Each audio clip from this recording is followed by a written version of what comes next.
Boa tarde, pessoal, tudo bem?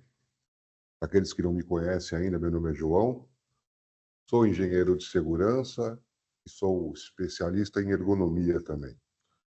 Hoje nós vamos abordar um pouquinho os assuntos aí que estão relacionados à NR1, né? Que são os riscos psicossociais. Estou aqui com a Andréia, minha amiga, ela vai se apresentar também para vocês. Olá, pessoal, boa tarde. Eu sou Andréa Bordon, sou fisioterapeuta de base, formação, e me especializei na área de ergonomia e tenho 25 anos de trajetória nessa carreira e agora fazendo parte da CETRAB para conseguir ajudar todos os clientes que confiam bastante nessa empresa. A gente sabe que esse é um assunto bastante novo, então está surgindo uma série de perguntas, uma série de pessoas que não estão entendendo direito como que essas mudanças vão afetar, quais são os impactos que essas mudanças vão afetar, como é que isso vai ser classificado como risco, aonde ele vai entrar, se é no risco químico, físico, ergonômico, no risco de acidentes, enfim, se é o sexto risco ou não. Enfim, e é sobre esses assuntos que nós gostaríamos de falar com vocês, tá? Dizer para vocês como nós nos preparamos para atender essa demanda dessa nova legislação, que vigorará a partir do dia 26 de maio, e mostrar para vocês também aí quais são os impactos, quais são os planos de ação, como que essas empresas elas devem agir diante desse novo desafio, enfim. E as perguntas que vocês tiverem, por favor, podem estar disponibilizando aí, que nós vamos tentar responder todas, tá bom? E agora vamos para o nosso primeiro tópico aí. Vai falar um pouquinho sobre as novas exigências, né, no sistema de saúde e segurança do trabalho.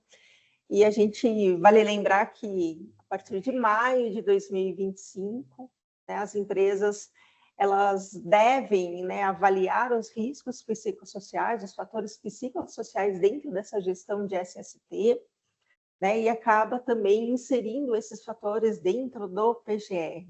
Né? Então é bastante importante que os empregadores eles assumam, né, medidas, né, ações para que eles realmente consigam identificar esses fatores de riscos e também consigam trilhar, né, na melhoria de como esses fatores podem atingir de forma mais eficiente o trabalhador, né, de forma mais positiva, ao invés do contrário, né? Então a gente espera que essas empresas, todas as empresas, elas acabem se adequando, acabem tendo um olhar bastante diferenciado para esses fatores, e que a gente consiga, né, trazer um equilíbrio entre o estado de saúde, né, o estado de saúde físico, o estado de saúde mental e também o estado socioeconômico, né? Isso que define aí dentro da Organização Mundial da Saúde, o estado de saúde.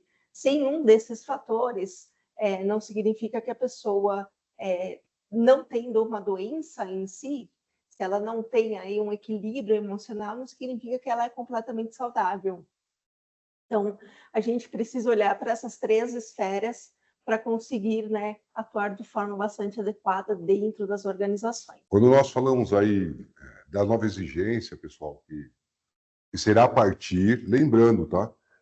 Essa nova exigência, embora essa legislação ela foi publicada no ano passado, mas ela vigora realmente, oficialmente, a partir do dia 26/5. Então, as empresas, na realidade, que precisam se adequar a essa nova legislação, será a partir do dia 26 de maio. Tá? Considerem bem isso, porque eu tenho recebido constantemente aí alguns e-mails, algumas mensagens de alguns clientes e colegas dizendo: meu, como é que eu vou colocar o risco psicossocial no meu PGR que eu já estou fazendo hoje? Quer colocar? Claro, você pode colocar, não tem problema nenhum, está saindo na frente. Entretanto, por força de legislação, isso só será obrigatório a partir de 26/5, tá certo? E aí, então, já entendemos já que essa nova exigência, ela será a partir de 26/5, que nós precisamos entender agora o que são os riscos psicossociais. O que é realmente? O que vocês entendem aí como riscos psicossociais? Nós temos uma série de situações, tá?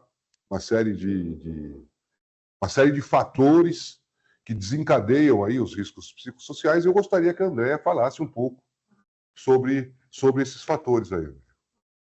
Os fatores psicossociais do trabalho, eles são os aspectos que a gente relaciona com a organização, com a gestão do ambiente laboral, que pode afetar o estado de bem-estar desse trabalhador, né? O estado psicológico desse trabalhador. Então, a saúde mental, ela tem um papel fundamental nesse desempenho produtivo desses trabalhadores, né? Então, quando a gente fala desses fatores psicossociais, a gente precisa entender essas interações, essas relações de trabalho, essas condições de trabalho, para que a gente também tenha ali uma demanda de funções e características do próprio indivíduo e como isso pode estar afetando a vida dele, tanto positivamente quanto negativamente. Então, quando a gente fala desses fatores psicossociais, a gente olha também as esferas do que acontece dentro da organização. A questão da carga de trabalho, a questão da autonomia desse trabalhador. E muito importante, quando a gente fala, João, da questão da carga de trabalho, não significa que ele ter menos carga de trabalho está ok, porque às vezes isso gera uma monotonia.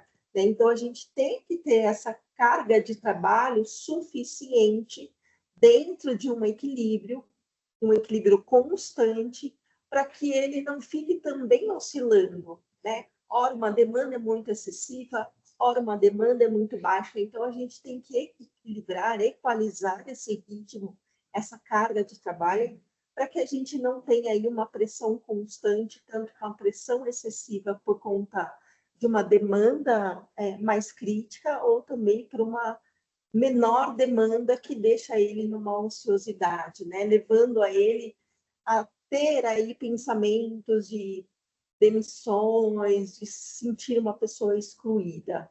E também dentro, né, dessa dinâmica de trabalho, é muito importante que esse trabalhador ele tenha aí uma autonomia, né, que ele consiga, dentro das suas atividades, responder por aquilo que ele faz. Né? Então, isso a gente já dá um reconhecimento e um suporte, a gente traz para esse trabalhador aquele senso do pertencimento, né? Aquela pessoa tem o pertencimento porque ele é ouvido dentro da empresa também, né? Ele faz parte daquele processo. E a gente não pode deixar isso de lado, né? Então, assim, e para que isso aconteça, né, esse conjunto de situações aconteça, é muito importante que ele tenha bastante claro os seus papéis e as suas responsabilidades, né? Que ele tenha essa definição para que ele também tenha essas expectativas atingidas dentro da empresa, né? Chegando um momento ali de avaliação de desempenho e consiga ser avaliado de forma justa, para que ele também possa olhar e falar assim, não, aqui eu consegui atingir um resultado, aqui eu não consegui atingir um resultado. E ele tenha esse equilíbrio emocional, né, essa carga emocional adequada para que ele consiga se reverter também a essa situação. Né? Então, por isso, dar importância dessa questão dos papéis e responsabilidades, né? O que eu tenho que fazer, o que a empresa espera que eu realmente faça. E outro ponto bastante importante é a relação interpessoal, né? Como é que ele lida com a sua liderança, como ele lida com o seu ambiente de trabalho, com o seu colega de trabalho. Essa comunicação, ela flui ou não, a comunicação ela não está fluindo, está acontecendo alguma coisa. Neste momento, é claro que a gente teve um período aí de adaptação, que a gente precisa, né, colocar em prática tudo aquilo que a gente planejou de medidas de controle para que isso realmente seja revertido em algo positivo, né? Que a gente traga para esse trabalhador uma estabilidade, não no sentido de garantia de emprego, né? Não é isso, mas que a gente consiga trazer a segurança na questão do trabalho, né? Não deixando esse trabalhador se sentir fragilizado ou inseguro sobre o seu futuro profissional. Claro que a gente né? Cada trabalhador ele tem o seu próprio desempenho, ele tem as suas tarefas, e se isso está muito bem claro para ele, ele consegue, né, trilhar nessa questão aí dessa segurança no emprego, né? E, fora isso, a gente não pode deixar de abordar a questão dos conflitos entre trabalho e vida pessoal, né? Às vezes a gente tem cargos diferentes dentro da empresa e que a gente tem um desequilíbrio hoje nesta demanda. Olha, acabou o meu horário aqui dentro da empresa, mas essa pessoa ainda está respondendo pelo trabalho na casa dela, né? 10 horas da noite, 11 horas da noite. Então, as empresas precisam tomar cuidado com isso para que também não interfira, né, o processo no ambiente familiar e esse ambiente familiar se volte contra o ambiente profissional. Ou seja, estamos falando aí de depressão, ansiedade, metas excessivas, cobranças excessivas, jornadas extraordinariamente longas. Tudo isso entra aí, gente, como fatores de riscos psicossociais, tá? De uma forma bem resumida. E por último, não por último, né, mas assim, dentro da nossa abordagem, a questão da violência e do assédio, né, aquela violência de comunicação, né, então a gente trabalhar bastante a comunicação assertiva dentro das empresas, em todas as esferas, né, da diretoria, da gerência, da supervisão, do encarregado, do operador, né, todos os níveis dentro da empresa, a gente precisa trabalhar essa comunicação assertiva e essa comunicação não violenta, para que a gente não gere um risco dentro da empresa, e isso acaba trazendo para a empresa os fatores negativos, como o bullying, né, altamente comentado na atualidade, a questão do assédio moral, a questão do assédio sexual, né? Então, são itens que a empresa realmente precisa olhar, cuidar com bastante seriedade e trabalhar muito a questão da comunicação assertiva dentro dela. Ou seja, quando estamos falando aí dos riscos psicossociais, estamos falando da interação de pessoas no ambiente de trabalho. Eu não sei se dentro disso que nós falamos ficou claro para vocês, ficou bem compreensível, mas estamos falando aí, de novo, só repetindo, tá? Então, quando falamos de o que são riscos psicossociais, estamos falando de metas excessivas, de jornadas muito longas, de riscos por conta de depressão, enfim. Eu creio que deu para vocês terem uma base, é um assunto bastante novo para todos, né? Então, assim, muita coisa ainda vai, na verdade, vai ser amadurecida ao longo dos próximos meses aí. Eu creio que o próprio Ministério do Trabalho também vai, de alguma forma, dar um direcionamento factível com o que eles querem que seja feito, de que forma que eles querem que seja elaborado aí essas ações dentro do próprio PGR, mas só para vocês terem um norte, porque a gente percebeu, o fato de estarmos aqui é porque a gente percebeu que muitas pessoas estavam realmente atordoadas, assim, perdidas com relação a essa nova legislação. Então nós decidimos aí sentar e conversar com essas pessoas, dar um norte do que se trata o assunto e de como podemos caminhar daqui em diante, tá?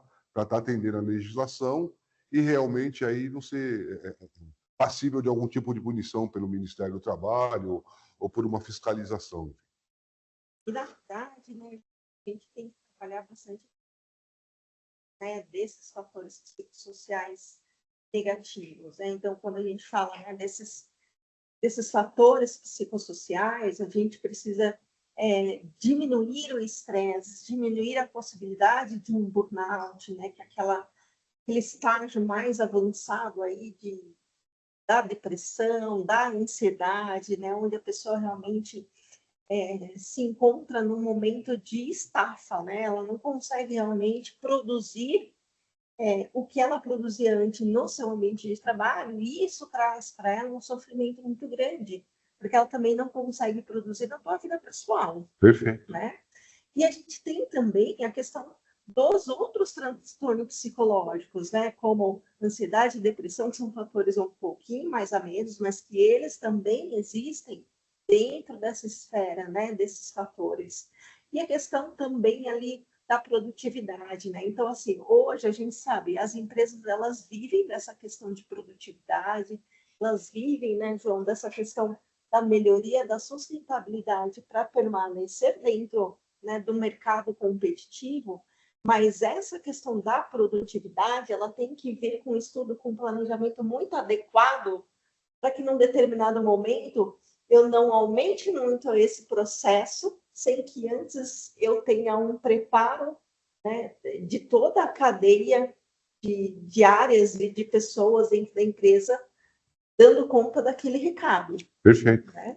perfeito. E aí a gente tem o comprometimento da segurança, a gente tem o comprometimento da questão da saúde, né, da medicina ocupacional, e muito mais do que isso, a gente precisa ter o comprometimento do RH e o comprometimento das pessoas, né, dentro da organização. Pessoal, eu sei que já foi falado, mas só para repetir, as perguntas que vocês tiverem a respeito do tema, por favor, vão colocando aí no chat, tá? E nós vamos tentar responder, na medida do possível, a maioria dessas perguntas aí. Agora nós vamos falar um pouquinho sobre a atualização da NR1. Na verdade, essa atualização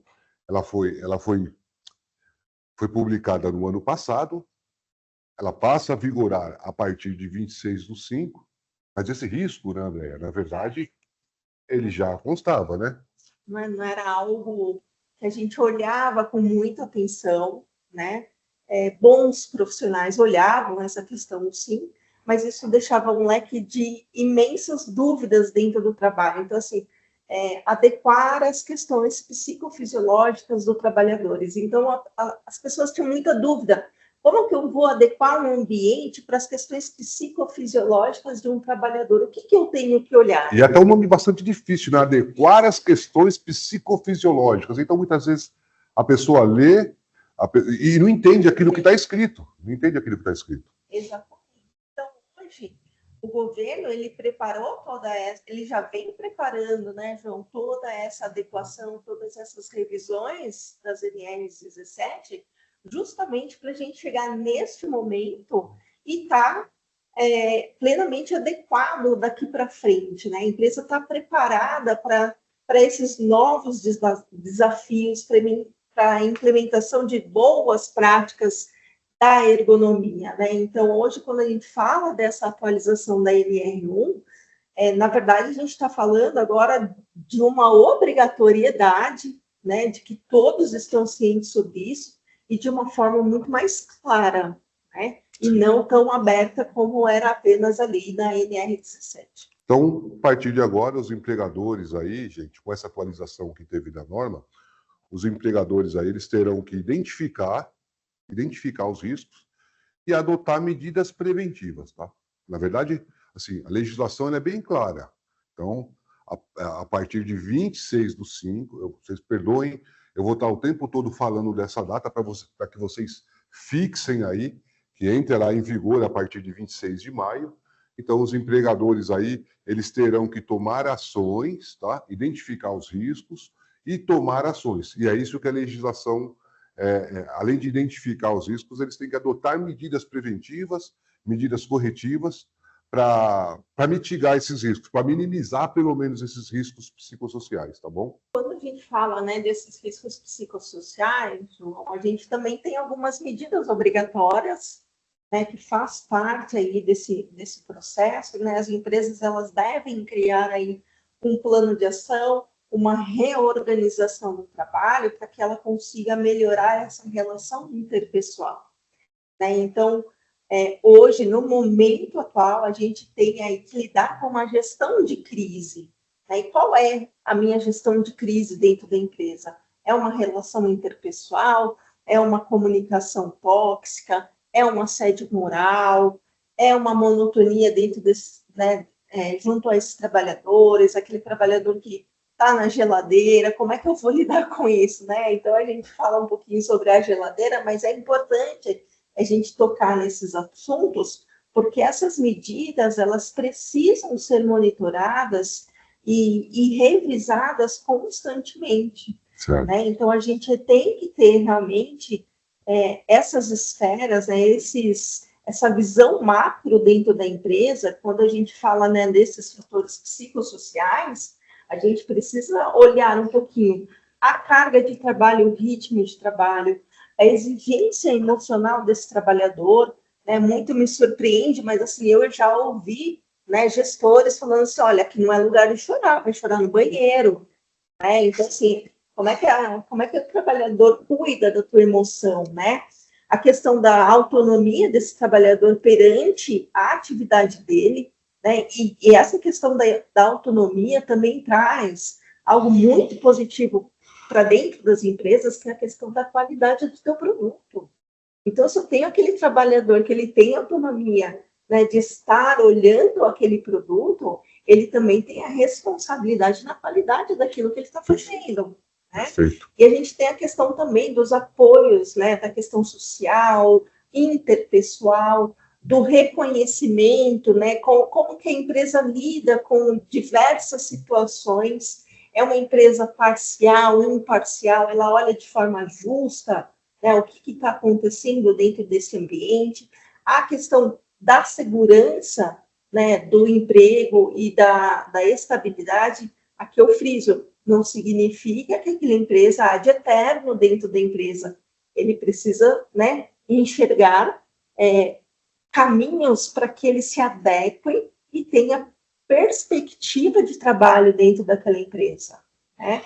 E lembrando, lembrando que quando você fala, por exemplo, de assédio moral, gente, vamos ter que trabalhar bastante isso, inclusive todos os profissionais de segurança e saúde no trabalho, né? Porque às vezes o próprio patrão cobrar uma determinada tarefa de uma forma mais incisiva, isso não pode ser caracterizado como assédio moral, tá? O assédio moral, quando nós temos aquela conduta reiterada, né? De realmente situações que possam estar humilhando essas pessoas ou colocando elas, inferiorizando elas de formas assim, já não falei isso com você, seu burro, puxa vida, vocês não conseguem, então. Esse tipo de situação, de forma reiterada, é a classificação do assédio. Porque eu também tenho percebido, tá? Nas relações, nas indústrias, nas empresas que a gente vai aí todos os dias, que a própria chefia, a própria liderança, muitas vezes não está entendendo e não está sabendo como lidar com essas situações. Tá? Nós tivemos uma transformação cultural bastante grande, eu diria para vocês que nos últimos 10, 15 anos, e toda essa transformação cultural aí, para aquelas pessoas que estão numa geração mais antiga, eu me incluo inclusive, é difícil da gente conseguir se adaptar, conseguir entender todas essas mudanças, todas essas transformações aí, para poder se adequar. Mas a realidade é que nós estamos em 2025 e determinadas condutas por parte de empregadores, por parte de prepostos, por parte de lideranças, não poderão mais ser toleradas, gente. Tá? O ambiente de trabalho, o ambiente laboral, é um ambiente de respeito. É um ambiente onde as pessoas elas precisam se sentir bem, estão ali para produzir e produzir com qualidade. Então, e esse respeito, claro, ele tem que vir não só por parte da chefia, da liderança, dos gestores, mas ele também tem que vir por parte dos subordinados, dos funcionários. Então, essa relação, tá? Essa interação entre os colaboradores, entre os prepostos, entre os gestores, que tem que reinar a partir de agora. E isso terá que ser evidenciado, inclusive, gente, caso não haja aí, caso haja uma situação aí de bastante de conflito, isso terá que ser relacionado como um risco do trabalho agora. O nosso papel como empreendedores, como gestores, na realidade, é tomar todas as ações possíveis para evitar algum tipo de litígio, algum tipo de processo trabalhista lá na frente que possa gerar uma indenização muito grande. Tá bom? Também, né, João, a gente tem a questão desses processos, a gente tem também a fiscalização, penalidades, né, que assim, a partir lá de 25 de maio, 26 de maio, opa, eu já preciso estar com tudo pronto. A empresa teve ali 270 dias para se preparar E aí sim, a gente, pós isso, vai começar a ter as auditorias. E no meu entendimento, as auditorias, elas vão estar muito evidentes com a questão daqueles afastamentos do INSS por fatores mentais. Código F. Então, hoje a gente tem um grande banco de dados dentro do governo, que é o E-Social, né? E que hoje eles já estão olhando, apesar de não estarem dentro da empresa, já está olhando dentro da empresa o que está acontecendo. Então, esses fiscais do trabalho, eles realmente vão olhar esses afastamentos por doenças mentais, esses atestados por doenças mentais, e o que eu preciso fazer, Eu preciso conversar com esse trabalhador, eu preciso ter canais sem retaliações posteriores, onde esse trabalhador possa confiar e possa falar. Uma sacada muito boa que a Andrea trouxe aqui é com relação ao E-Social. Gente, na verdade, hoje nós sabemos que todas as informações referentes aos funcionários, aos empregados, elas já são enviadas mensalmente para o governo. Então, até para que o governo possa hoje te fiscalizar, né, ele não precisa mais mandar um auditor fiscal da tua empresa, porque o governo já está de posse de todas essas informações. Então, a quantidade de pessoas que você teve acidentada, a quantidade de pessoas que você teve afastada, e aí a quantidade de pessoas que estão afastadas da sua empresa hoje pelo Código F, estamos falando assim, por problemas de saúde mental, o governo já tem isso mapeado. O governo já tem isso mapeado. Então, eu enxergo que empresas onde nós estamos passando, empresas que sofrem, assim, como é que eu posso dizer para vocês? Empresas que ficam com uma pressão, onde os funcionários são submetidos a uma pressão um pouco maior, e aí eu vou dar um exemplo para vocês de um call center, por exemplo. Essas pessoas, elas são obrigadas a cumprir metas, elas têm uma carga excessiva de pressão na atividade delas. O que acontece? Tem um número muito grande de pessoas afastadas por problema de doença mental, por problemas psicológicos. Só que essas informações o governo já tem. O que essas empresas precisam fazer a partir de agora, realmente, é um plano de ação, né? E tomar as medidas preventivas e corretivas, até para demonstrar que está realmente preocupada com isso e está fazendo com que os seus números venham a diminuir, os seus números venham a ser reduzidos, que seus funcionários se sintam melhor no ambiente laboral. Enfim, eu creio que é isso. Mas lembrando, o governo já tem essas informações em mãos, tá? Vamos para o próximo tópico, André. Vamos falar um pouquinho O próximo tópico, nós vamos falar das medidas obrigatórias? Essas medidas obrigatórias, como que a gente vai monitorar e revisar constantemente essas ações? Então, quando a gente fala dessas medidas obrigatórias, desse monitoramento, em primeiro ponto, quem vai fazer o levantamento dessas ações? A gente tem uma dúvida muito grande. Quais são os levantamentos dessas ações? Então, hoje, algumas empresas já estão se mobilizando, criando programas, tendo treinamentos, são programas de educação dentro da empresa, para diferentes níveis culturais dentro da empresa, da diretoria, da gestão, do encarregado, criando esses programas, fazendo aquelas avaliações DISC, aquelas avaliações 360. Clima organizacional. Entendi.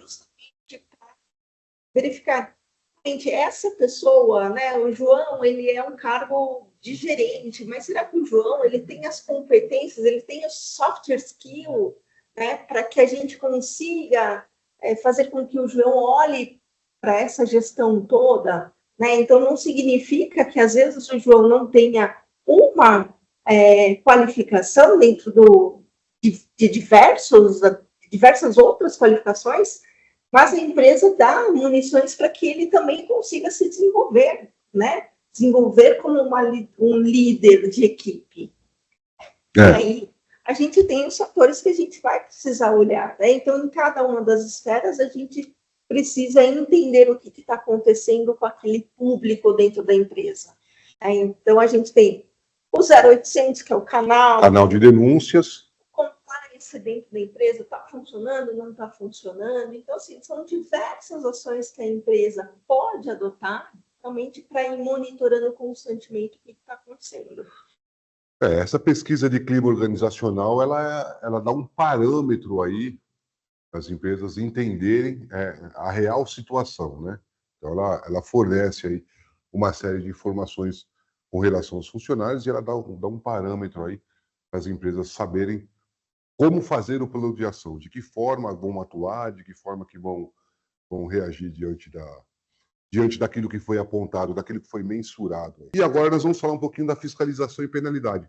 Mas até aqui está claro, gente? Está tudo bem? Lembrando, tá? Que assim que nós acabarmos de apresentar aqui para vocês os temas o tema que está sendo abordado, nós vamos aproveitar e vamos responder algumas perguntas também que estão sendo enviadas no chat aí, tá bom? Então, a empresa teve, né, João, esses 270 dias para ir se reorganizando, se reinventando, né, fazendo um novo desenho de propósito para cuidar também agora dos fatores psicossociais, né, para cuidar da saúde mental dos trabalhadores.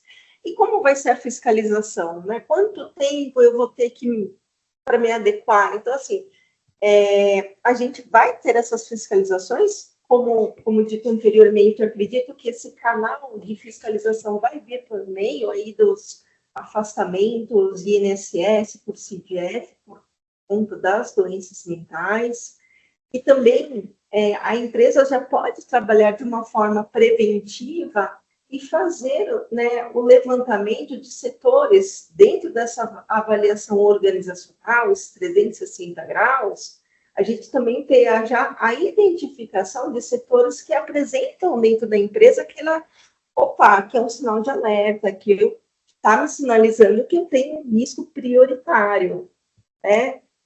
Seja eles por afastamento, ou seja também por uma questão da avaliação dos funcionários perante a tua liderança. Né? Então, acredito que esses caminhos, né, que a gente vai tomar são ações muito assertivas, né, para que quando realmente chegar uma fiscalização, a empresa, olha, a gente tem isso, isso e isso, e as minhas ações são essas daqui. Né? Já tem ali um plano de ação.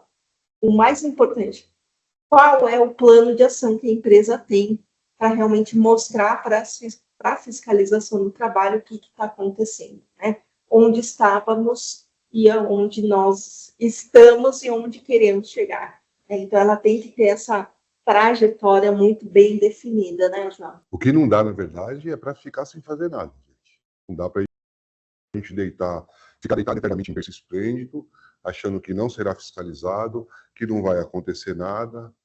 Olha, eu já vi com relação a esse social aí, várias empresas serem multadas, muitas, inclusive, que não acreditaram que essa mudança viria para ficar.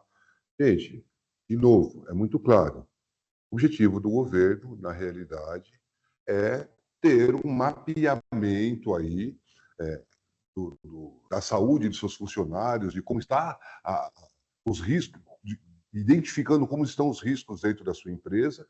E com isso, hoje, ele já tem, eu diria para vocês, que, sei lá, 90% dessas informações, porque o e-social ele veio para levar essas informações, até mesmo os exames médicos que os vossos funcionários fazem hoje, já estão, o governo já tem todos eles em mãos. E nós temos aí que tomar as nossas ações, que fazer as coisas acontecer, não deixar do sentido que, eu não acredito que isso vai ser fiscalizado, olha, eu não enxergo de verdade que vai haver algum problema com relação a isso, que a fiscalização vai bater na minha porta. Não precisam bater na tua porta.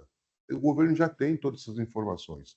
E como o objetivo é arrecadar e arrecadar cada vez mais, está fácil multá-los agora, desde que vocês não tomem as devidas ações. E é por isso que nós estamos aqui, para tranquilizá-los, tá? Olha, estamos aqui para apoiá-los, né? Aquilo que vocês precisarem efetivamente. Nós temos um corpo técnico aí, um grupo de profissionais, entre eles está a Andrea, e fiquem tranquilos, tá?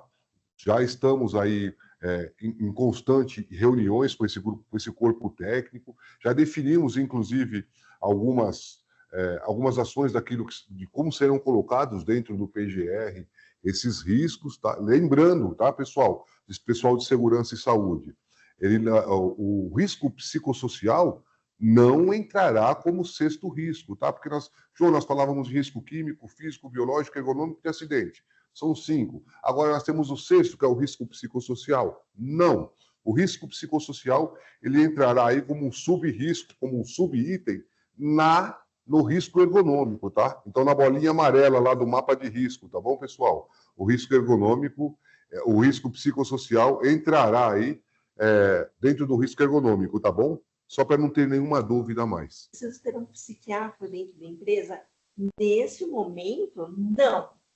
Nesse momento, não há a necessidade de um profissional como um psicólogo ou um psiquiatra fazer os levantamentos dos fatores de riscos psicossociais. Lembrando que isso está dentro da NR17. Então, qual é o profissional nesse momento que a gente pode ter? O ergonomista. Né? Lembrando que hoje a ergonomista já tem lá um CBO, né? Virou uma profissão, saiu da informalidade. Então, o ergonomista vai fazer esse levantamento de riscos.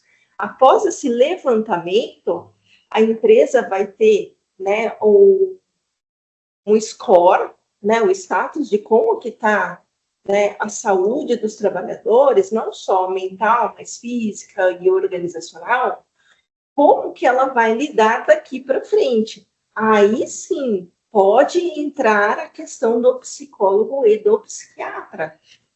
Mas aí já entra depois do levantamento, e aí com esse levantamento, tendo esses riscos mensurados aí, eu conseguindo enxergar de que forma está a situação da empresa, aí a partir disso eu posso estar trabalhando com psicólogo, eu posso estar trabalhando com uma ajuda terapêutica, mas através do plano de ação. Então, primeiro, o levantamento dos riscos e a identificação da real situação da empresa. Depois que eu conseguir essas informações, aí sim nós vamos dizer, vamos direcionar qual é o plano de ação mais efetivo para você minimizar esses riscos dentro da sua empresa, tá bom? Eu lembro quando eu acompanhava as reuniões do governo Brasília, Minas, que teve vários encontros, era muito falada a questão dos fatores físicos, químicos, biológicos, ergonômicos, era pouquíssimo comentado. Mas, apesar da gente falar assim, mas a ergonomia não entrou no PGR, entrou sim como os fatores de riscos ergonômicos, está lá na NR1, né, incluindo os fatores de riscos psicossociais. E isso traz para a empresa vários impactos de mudança, né? A empresa ela precisa adotar novas regras para buscar novas melhorias, né? Melhorar o ambiente de trabalho. E quando a gente fala melhorar o ambiente de trabalho, é melhorar as pessoas, Sim. né? As pessoas que se inserem dentro desse ambiente de trabalho para que ela consiga reduzir os afastamentos, para que ela consiga melhorar a tua produtividade, né? Então, empresas que adotam boas práticas, né, vão conseguir se adaptar de forma mais fácil, né? Então, as empresas precisam estar com a mente aberta, né, trazendo novas situações, novas propostas, novos modelos de trabalho, para que as pessoas aprendam esse novo modelo, aprendam essa cultura organizacional, aprenda essa política dentro da empresa, como que ela funciona e como que eu vou me reorganizar, me reinventar para trabalhar e permanecer no meu trabalho, né, João? Então, isso é bastante importante, esse impacto. Ele pode ter tanto positivo quanto ele pode ser negativo. Vai depender do que cada empresa trazer aí para sua própria realidade. Nós tínhamos separados para conversar com vocês aqui sobre 7 tópicos distintos, tá? Entre eles, as novas exigências da segurança e saúde do trabalho, o que são os riscos psicossociais, desculpa, me engasguei aqui, atualização da NR1, medidas obrigatórias, fiscalização e penalidades, contratação de especialistas, que foi esse penúltimo tópico que nós tratamos, e agora, na verdade, nós queremos tratar do último tópico, que é o impacto da mudança. Bom, já entendemos que vai mudar, já entendemos que vai mudar a partir de 26/5, já entendemos que não temos como deixar isso lá para frente, para tomar alguma ação lá na frente. Já entendemos que precisa mapear esses riscos dentro das empresas e depois desse mapeamento criar aí um plano de ação e junto desse plano de ação aí identificar se é preciso a contratação de um psicólogo, se é preciso a contratação de um economista, de um engenheiro de segurança, de um médico psiquiatra, enfim, já entendemos tudo isso. Agora, quais são os impactos realmente que essas mudanças vão trazer dentro das organizações, vão trazer dentro das empresas? O que isso vai... qual é o diferencial daquilo que nós tínhamos até agora, tá? E com a implementação dessa nova medida, com essa implementação desse risco psicossocial? O que muda para todos nós? Muda a documentação, né? Muda o que eu vou colocar de risco dentro do nosso PGR.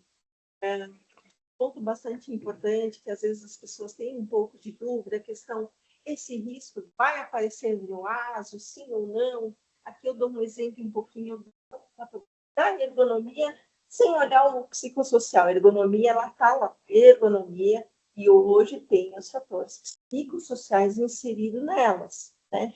Então, não basta simplesmente olhar no meu documento e falar assim, ó, coloquei um xizinho ali, ergonômico, problema ergonômico. Qual é o problema ergonômico que... Uma série de fatores, né? Trabalhador tem? É uma série de coisas. Então, tomar o cuidado para vocês não deixarem isso aberto e também não deixar essa informação aberta para dar margem para as pessoas. Olha, está aqui psicossocial, ergonomia. Ah, então psicossocial, a gente tem que cuidar. O que realmente é esse risco? Como tratar esse risco? Como eu vou qualificar? Né? Então, por exemplo, vamos dar um exemplo de postura, né? Postura inadequada. O que é postura inadequada? Né? Será que eu estou numa postura inadequada? João, será que você está numa postura inadequada? Vocês aí do outro lado, vocês estão numa postura inadequada? Como que a gente classifica essa postura inadequada? Quando essa postura ela traz um dano para a saúde daquele trabalhador. E a mesma coisa os fatores psicossociais. Quando os fatores organizacionais eles trazem um dano psíquico para aquele trabalhador. Eu espero que tenha esclarecido aí um pouco dos impactos que isso vão trazer para vocês. E gostaria até de perguntar e finalizar aí esse nosso bate-papo. Claro que nós podemos fazer outros ainda antes mesmo do dia 26/5, tá? E gostaria aí de perguntar para vocês, de verificar as perguntas que vocês, na realidade, mandaram. E vamos aí selecionar, sei lá, 5, 6 dessas perguntas, para que a gente possa aí respondê-las, espero que de forma mais adequada possível.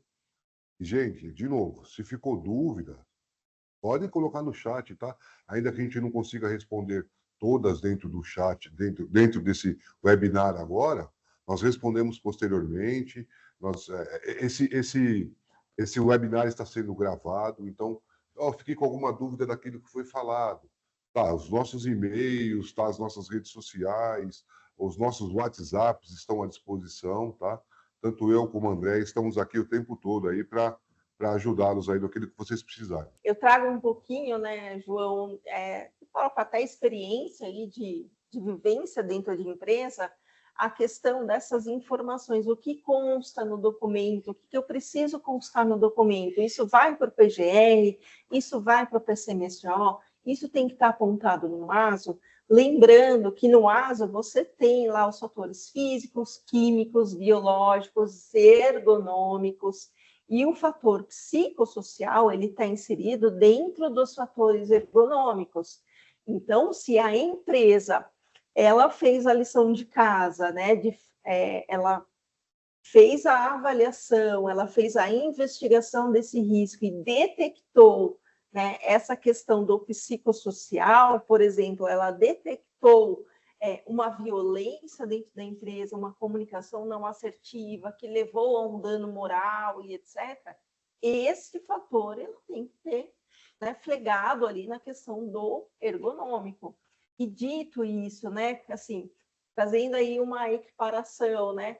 Postura inadequada. O que é uma postura inadequada? Né? A minha postura é inadequada, a postura do João é inadequada, a tua postura é inadequada?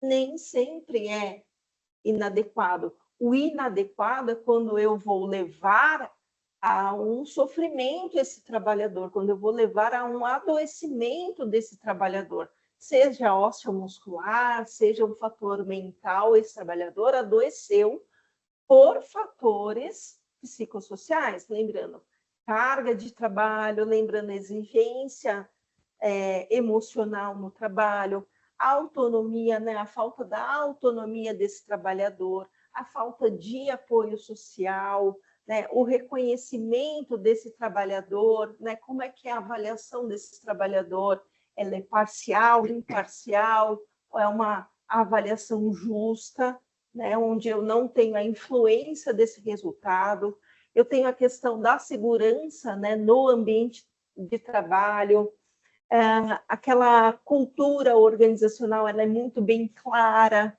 né? A mudança organizacional ficou clara para as pessoas, então a gente está entrando hoje com uma NR1, não que ela seja nova, mas a forma de enxergar está assim, nova, e a gente tem que adequar esses fatores, essas mudanças organizacionais para atender também esse ponto. Então, são situações que eu tenho que avaliar dentro da empresa para dizer, olha, isso realmente me traz um risco ou não me traz um risco.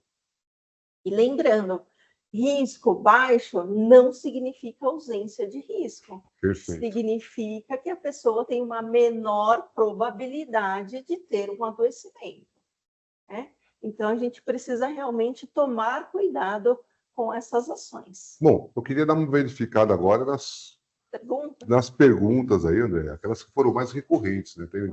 Tem várias perguntas aí. A gente teve uma pergunta aqui que as pessoas falam, né, sobre a atualização, né, da NR17, né, como essa atualização ela se alinha com outras normas regulamentadoras, né, como a NR17. Então, o que a gente falou um pouquinho, né, que dentro da esfera, né, da norma regulamentadora 17, a gente já via lá os fatores, né, psicossociais, psicofisiológicos, adequar o posto de trabalho ao perfil psicofisiológico desse trabalhador. Então, assim, o que eu vou enxergar? Então, antes estava muito aberto. O que é o psicofisiológico, né? Como que eu vou ajustar esse meu ambiente de trabalho? Então, hoje, o que o governo fez? Ele trouxe alguns entendimentos, ele trouxe algumas visões macros, né, desse psicossocial, psicofisiológico, para que realmente as pessoas pudessem avaliar, pudessem monitorar e pudessem reavaliar depois, trazendo medidas e soluções. Quais são os principais fatores de risco psicossociais no ambiente de trabalho? Então, a gente falou um pouquinho, né, da carga de trabalho, do assédio moral, da falta de autonomia desse trabalhador, dessa baixa valorização do profissional, trazer o profissional no centro dessas relações interpessoais, né? Esse trabalhador, ele realmente tem um senso de pertencimento dentro da empresa. O trabalhador, eu sempre falo assim, quando ele tá, eu estou com a minha blusa, mas embaixo da minha blusa eu estou com o nome da CETRAB. Sim, eu estou com o nome da CETRAB. Opa, então eu realmente tenho esse senso de pertencimento. Perfeito. Né? Eu visto, né, a camisa da empresa que eu trabalho. Então, justamente, as pessoas precisam realmente, né, olhar para essa esfera. Eu visto a camisa, né? Ou por baixo está outro nome, né, João? Como podemos identificar os riscos psicossociais na prática? A gente pode utilizar alguns recursos, né? O primeiro recurso é a gente conversar com esse trabalhador. A gente precisa conversar com esse trabalhador, entender esse momento emocional, esse turbilhão emocional que hoje ele está vivendo, e para isso a gente tem alguns formulários cientificamente validados, né, que hoje o Ministério do Trabalho, a Fiscalização do Trabalho, ela pontua alguns questionários que são validados e aceitos por ela, né? Como questionário de Copenhague, a gente tem 3 tipos de modelo curto, médio e o longo, a gente tem o HSE, a gente tem o DAS 21, a gente tem uma série de documentações que o profissional, o ergonomista que for na empresa fazer a avaliação ergonômica e trazer esses fatores psicossociais, precisa entender, antes de tudo, qual é o melhor questionário que ele vai utilizar dentro da empresa, né? Não adianta eu querer usar um questionário muito robusto, quando, na verdade, a cultura daquela empresa ainda não está madura. Madura para isso. Né? Então, a gente tem que tomar cuidado com isso também, para não dar um tiro no pé. Né? Bom, o que muda na atuação do SESMIT e do RH com essa nova atualização, com essa atualização? Na verdade, ele precisa integrar esses riscos psicossociais na análise e na medida de prevenção.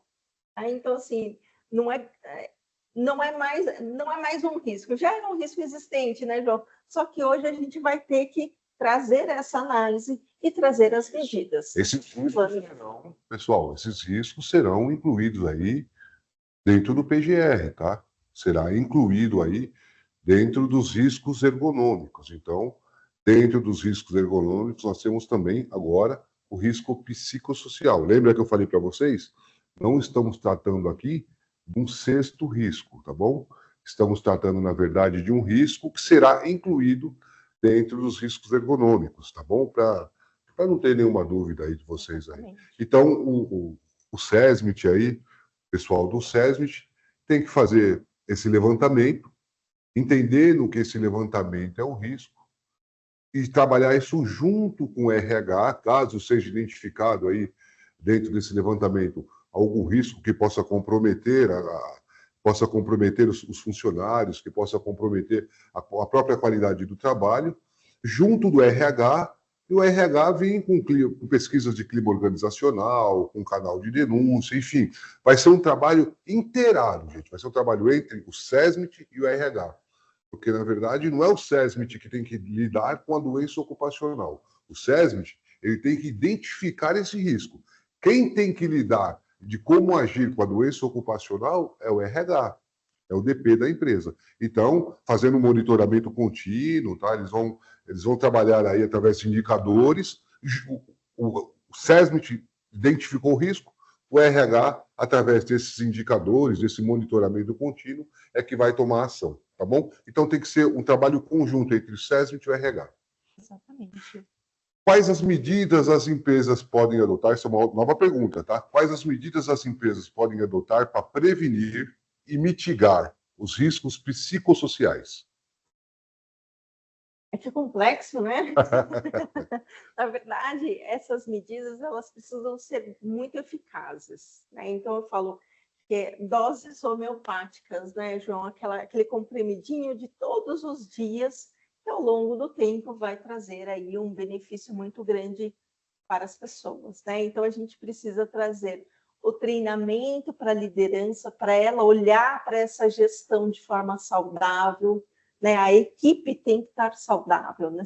Saudável tanto físico quanto psicológico, né? E quanto socioeconômico também, né? A gente tem essas 3 esferas que fala lá a Organização Mundial da Saúde, né? A saúde é o bem-estar físico, psíquico e socioeconômico das pessoas.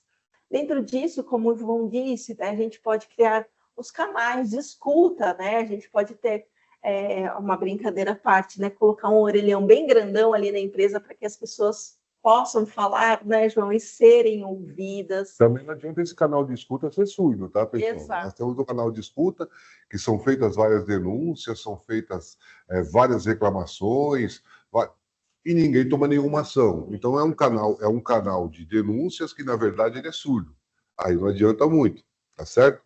Então nós temos que ter um canal de denúncia efetivo, um canal de denúncia que realmente aquilo que for denunciado seja apurado, seja devidamente apurado, que as ações sejam tomadas, para que você possa realmente, até por conta desses colaboradores que estão denunciando, que estão saber ter confiabilidade, sabe? Realmente, olha, a nossa empresa, ela toma uma ação. A gente identifica o problema e muitas vezes fazemos a denúncia e a empresa toma uma ação. Porque se nós tivermos um canal de comunicação, onde as pessoas elas fazem qualquer tipo de denúncia, fazem qualquer tipo de... remetem ali qualquer tipo de informação, e a empresa não toma nenhum tipo de ação, isso perde a confiabilidade, ou seja, é um canal de denúncia que é surdo, não serve para nada. E a partir disso, ela também pode ter o apoio psicológico dentro da empresa, né? Seja com o seu plano de saúde, ou seja, um próprio profissional dentro da empresa tendo essa assistência. E de uma forma mais preventiva, João, a gente pode ter o assistente social dentro da empresa, ou seja, aquele trabalhador, ele não adoeceu ainda, mas ele tem o apoio de um assistente social onde ele possa falar, né, antes do adoecimento, né? E ali o monitoramento contínuo, né, por meio de pesquisas que realmente traga a informação. Não adianta eu fazer uma pesquisa, identificar uma área que me traga um problema, chamar esse líder, olha, identificamos a sua área que traz o problema, o líder sair dali do RH, né, que está falando para ele do problema e realmente descascar o abacaxi lá nos seus Trabalhadores. subordinados, né, nos seus trabalhadores.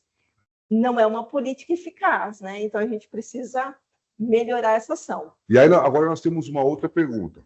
É obrigatória a contratação de um psicólogo organizacional? Na verdade, não. Né? A gente não precisa ter a contratação desse psicólogo, né? A gente precisa ter as interações entre o RH e o SESMIT. A partir do momento que o SESMIT fez esse levantamento, não só dos fatores psicossociais, mas de todos os fatores de risco, o RH ele tem que trazer medidas para que aquilo seja minimizado, controlado ou eliminado. Perfeito. Pessoal, eu creio que dentro daquilo que nós tínhamos programado com vocês, já encerramos. Só queria relembrar, tá? Dos assuntos que nós tratamos nesse webinar. Falamos aí das novas exigências de segurança do trabalho, falamos do que são riscos psicossociais, falamos da atualização da NR1, falamos das medidas obrigatórias, fiscalização e penalidades, falamos da contratação de especialistas, se é obrigado ou não, e do impacto que essas mudanças vão trazer. Agora, é claro que, na verdade, assim, isso é um assunto bastante complexo, daria para conversarmos por horas e horas e horas, mas me proponho aqui junto com a Andréa, se vocês quiserem, tá? Se vocês acharem pertinente, fazermos aí dentro dos próximos dias um outro webinar tratando novamente desse assunto e tirando mais algumas dúvidas de vocês. A CETRAB, hoje, está preparada para atendê-los com relação a essa nova demanda, vocês podem ficar despreocupados. Estamos com um time técnico aqui bastante robusto, e esse time técnico está aqui, estamos em constantes reuniões, inclusive, para adequar todos os nossos laudos, todos os nossos serviços aí à nova legislação. Então, podem ficar despreocupados que, dentro daquilo, além daquilo que a legislação pede, nós já estamos agindo, tá? Estamos prontos.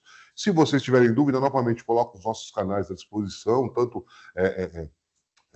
YouTube, temos aí o site, temos LinkedIn, temos todas as redes sociais que vocês quiserem falar conosco, nós estamos à disposição. Eu agradeço, de verdade, pela oportunidade, agradeço aí pela paciência de vocês conosco. Espero poder ter contribuído um pouco com o entendimento de vocês aí com relação a essa nova legislação. E mão na massa a partir de agora. Boa tarde, pessoal. Obrigada.